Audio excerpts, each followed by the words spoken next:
बहुत लोग कहते हैं कि कृष्ण मेरी सुनते नहीं है। मैं बहुत पूजा पाठ करता हूं, बहुत विश्वास रखता हूं, लेकिन कृष्ण मेरी सुनते नहीं। मेरे आराध्य हैं पर मेरी सुनते नहीं। मेरा विश्वास प्रगाढ़ है पर मेरी सुनते नहीं। मैं उन लोगों से कहता हूं कि यदि आपका विश्वास प्रगाढ़ होता, वो आपके आराध्य होते, तो आपके मन में यह प्रश्न ही नहीं आता कि कृष्ण मेरी सुनते नहीं।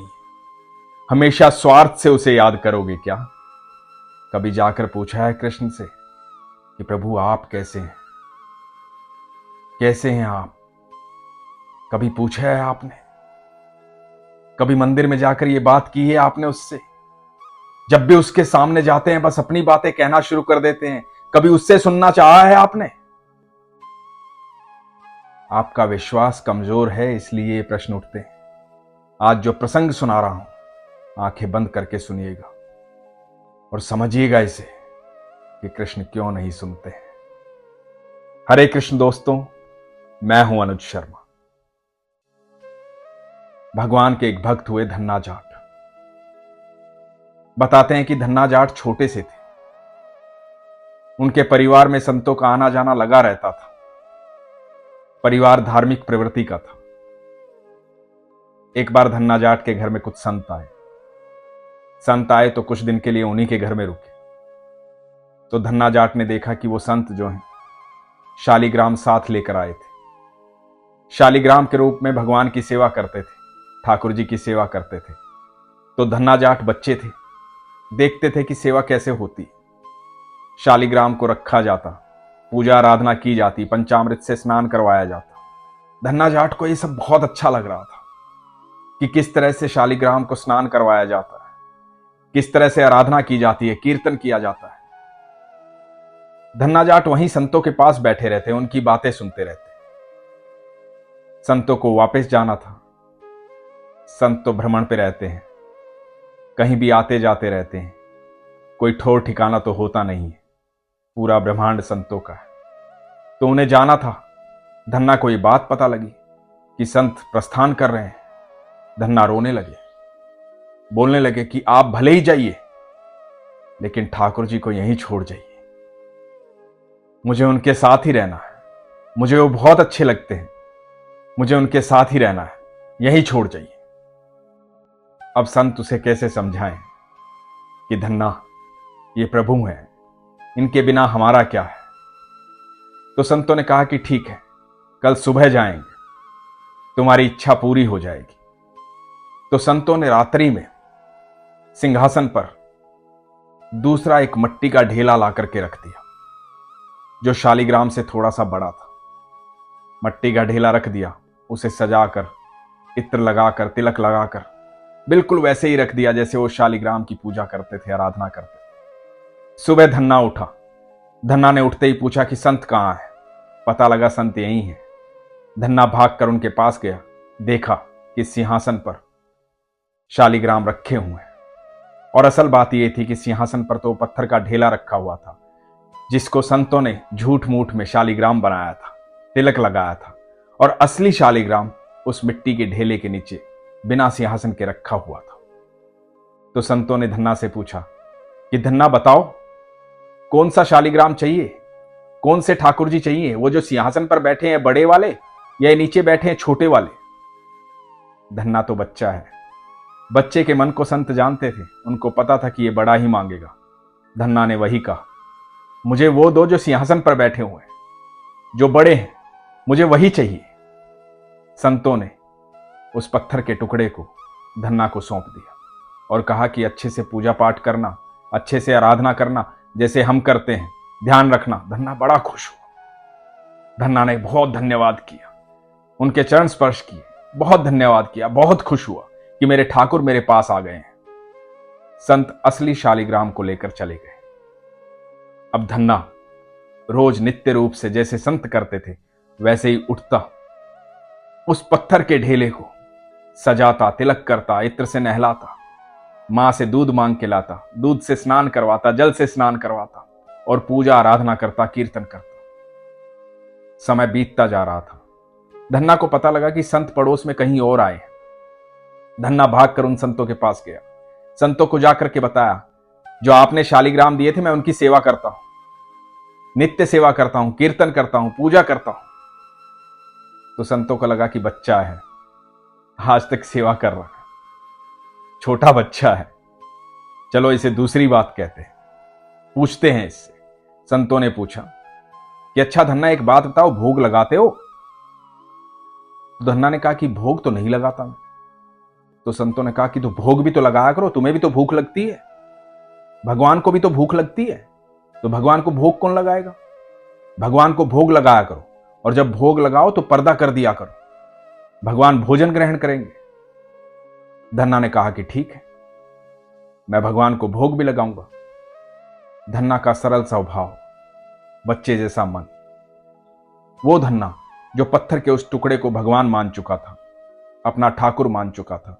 जब तिलक नहीं होता था तो मिट्टी के ढेले को रगड़ करके उस लाल रंग से भगवान को तिलक लगा देता था। इतना प्यार करने वाला, इतना सरल, अपनी मां के पास गया, मां को बोला कि मुझे भगवान को भोग लगाना है, मुझे मेरे ठाकुर जी को भोग लगाना है, मुझे भोजन दो।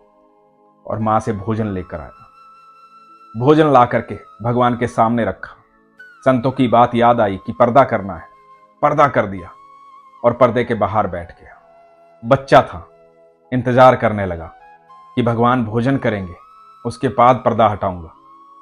थोड़ी देर बाद झांक कर अंदर देखा, भोजन तो वैसे ही रखा हुआ था। फिर बाहर बैठा रहा, सोचने लगा कि थोड़ी देर में खा लेंगे। फिर झांक कर अंदर देखा, लेकिन फिर भगवान ने नहीं खाया। फिर बैठा रहा, उसे लगा कि मैं बार बार झांक रहा हूं, शायद इसलिए भगवान नहीं आ रहे, तो मैं बैठा रहता हूं। काफी देर बैठा रहा, लेकिन भोजन जो का तो रखा हुआ था। अब धन्ना बहुत परेशान हुआ, दुखी हुआ, रोने लगा। भगवान से बोला कि आपने भोजन नहीं किया तो मैं भी भोजन नहीं करूं। ये जिद पकड़कर वहां बैठ गया। समय बीतने लगा, पूरा दिन बीत गया, रात्रि बीत गई। रोता रहा, भगवान को बुलाता रहा, कहता रहा कि आप भोजन नहीं करोगे तो मैं भी भोजन नहीं करूंगा। फिर झांक कर देखा, और क्या देखता है, पर्दे के पीछे मोर पंखधारी बाके बिहारी हमारे ठाकुर जी, नन्हे से ठाकुर जी भोग लगा रहे हैं, भोजन कर रहे हैं। धन्ना अति प्रसन्न हुआ, आंखों में अश्रु थे, अब तक दुख के अश्रु थे, अब खुशी के अश्रु थे। देख रहा था ठाकुर जी भोग लगा रहे हैं, बड़ा खुश हुआ। ठाकुर जी से बोला, आ गए आप, कितनी देरी से आए हैं? मैं कब से इंतजार कर रहा था, कब से रो रहा था, इतनी देरी से कोई आता है? भोजन भी ठंडा कर दिया है, गरम गरम लाया था मां से। ठाकुर जी बोले, कोई बात नहीं, मुझे इसमें भी आनंद आ रहा है। ठाकुर जी तो कण कण में विद्यमान है। वो शालिग्राम असली नहीं था, लेकिन ठाकुर जी तो हर जगह हैं, कण कण में विद्यमान है, हम सबके साथ हैं, हम सबके पास हैं। धन्ना सामने ठाकुर जी को देख रहा था। अब ये रोज की प्रक्रिया हो गई थी, धन्ना भोग लगाता और ठाकुर जी भोग ग्रहण करने आते। धन्ना बड़ा होने लगा था। अब हुआ यूं कि धन्ना को गैया चराने जाना होता था, तो धन्ना अपने ठाकुर जी को अपनी जेब में डाल लेता था, और आगे जाके गांव से बाहर जाके जेब से ठाकुर जी को बाहर निकालता और ठाकुर जी को बोलता कि ठाकुर जी, अब यहां कोई नहीं है, सिर्फ हमारी गैया है, आप भी आ जाओ, प्रकट हो जाओ, बैठते हैं, बात करते हैं, घूमते हैं, गैया चराते हैं। और ठाकुर जी से अद्भुत दोस्ती थी धन्ना की, अद्भुत प्रेम था धन्ना का। एक दिन हुआ यूं कि धन्ना को गैया चराने नहीं जाना था, घर में उसके रिश्तेदार आए थे। तो ठाकुर जी ने पूछा, आज गैया चराने नहीं जाना? तो धन्ना ने कहा कि आज मेरी बुआ आई है, मुझे यहीं रुकना पड़ेगा। तो ठाकुर जी बोले कि कोई बात नहीं, तो एक काम कर, गैयों को और मुझे गांव से बाहर छोड़ा, गैया मैं चरा लूंगा। धन्ना गांव से बाहर गया गैयों को लेके, और ठाकुर जी को जेब में डाल करके गांव से बाहर पहुंचा, जेब से ठाकुर जी को निकाला और ठाकुर जी को बोला कि ठाकुर जी प्रकट हो जाओ, यहां कोई नहीं है, बस गैया है। ठाकुर जी प्रकट हुए और ठाकुर जी गैया चराने लगे। अब अक्सर ऐसा होता था, जब भी धन्ना व्यस्त होता, ठाकुर जी को गांव से बाहर ले जाता, गैयों के साथ छोड़ देता। धन्ना की गैया ठाकुर जी चरा रहे थे, इतना अद्भुत प्रेम था। इतना सरल प्रेम था, सहज प्रेम था। ठाकुर जी से रोज मिलता था धन्ना। 10-11 साल बीत गए। वो संत उस गांव में आए। धन्ना को पता लगा। धन्ना भागकर संतों के पास गया। धन्ना जाकर संतों से बोला कि आपकी बहुत कृपा है, मैं प्रभु की सेवा करता हूं, प्रभु मेरे मित्र हैं, मेरे साथ रहते हैं। तो संतों ने पूछा कि कहां है तुम्हारे शालीग्राम, कहां है तुम्हारे ठाकुर जी, चलो हमें भी दर्शन करवाओ। संतों को लगा कि बच्चा था, बड़ा हो गया, लेकिन मन बच्चों जैसा है, अब भी वही बातें करता है, चलो देखते हैं कैसी सेवा करता है। तो धन्ना ने कहा कि अभी नहीं है ठाकुर जी यहां, ठाकुर जी तो गैया चराने गए, वो तो गांव के बाहर गए। तो संतों ने कहा कि ठाकुर जी गैया चराने गए? बोले हां, ठाकुर जी गैया चराने गए। संतों को लगा कि ये तो अब भी बच्चा ही है, जैसा बचपन में था आज भी वैसा ही है। संतों ने कहा कि अच्छा गैया चराने गए? हां हां, गैया चराने गए हैं मेरे ठाकुर जी, आपको विश्वास नहीं हो रहा, चलो मिलवा देता हूं ठाकुर जी से। अब संतों के मन में भाव आया कि ठाकुर जी तो कहीं भी आ सकते हैं, हो सकता है सच कह रहा हो। तो धन्ना ने कहा कि चलो मेरे साथ चलो, ठाकुर जी से मिलवाता हूं। और संतों के साथ गांव से बाहर जाने लगा। सामने से गैयों का झुंड आ रहा था, बहुत सारी गैया। और धन्ना देख करके खुश हो रहा था, जोर जोर से चिल्लाने लगा, ये आ गए मेरे ठाकुर जी, ये आ गए मेरे ठाकुर जी, वो देखो मेरे ठाकुर जी, ये आ गए मेरे ठाकुर जी, वो देखो मेरे कृष्ण कन्हैया। और संत कह रहे थे कहां है कृष्ण कन्हैया, कहां है ठाकुर जी? धन्ना पागल हो गए हो क्या, कहां है ठाकुर जी, हमें तो नहीं दिख रहे। धन्ना बोला वो देखिए ना, वो देखिए मेरे ठाकुर जी, मोर पंखधारी, मोटी मोटी आंखें उनकी, गले में वैजंती माला, हाथ में बांसुरी, पीतांबरी पहने हुए, देखो ना घुंघराले बालों वाले मेरे ठाकुर जी कितने सुंदर लग रहे हैं। और गैया चरा कर आ रहे हैं ना, तो चेहरे पर धूल लगी है बहुत सारी, पसीने में लथपथ है मेरे ठाकुर जी, बहुत सुंदर लग रहे हैं, वो देखो सामने। संत बोले कि ये कैसी बात कर रहा है तू, भगवान का ऐसा वर्णन तो भागवत में, तुझे कैसे पता, तूने कहां से सुना? धन्ना बोला मैंने कहीं से सुना नहीं, मैं तो सामने देख रहा हूं, वो देखो मेरे ठाकुर जी आ रहे हैं। कैसी बातें कर रहे हो आप, आपको दिखाई नहीं दे रहे मेरे ठाकुर जी? वो देखो ना मोर पंखधारी मुकुटधारी मेरे कृष्ण कन्हैया, वो सामने से आ रहे हैं मेरे ठाकुर जी गैयों के बीच में। धन्ना बहुत खुश था। संत भी धन्ना को देख करके समझ रहे थे कि उसे ठाकुर जी दिखाई दे रहे हैं, ठाकुर जी सामने ही है। संतों ने जिंदगी भर तपस्या की थी, लेकिन ठाकुर जी दिखाई नहीं दी, क्योंकि उतनी सरलता, उतनी सहजता किसी के अंदर होती नहीं है जितनी धन्ना के अंदर थी। उतना प्रेम करना ठाकुर से कोई आसान बात नहीं।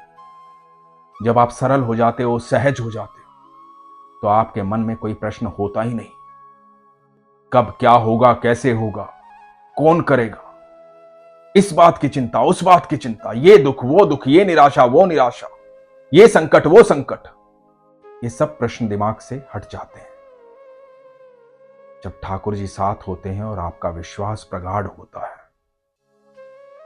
तो अनंत ब्रह्मांड में किसी चीज की चिंता नहीं होती है, कोई दुख नहीं होता, कोई डर नहीं होता है, कोई भय नहीं होता है।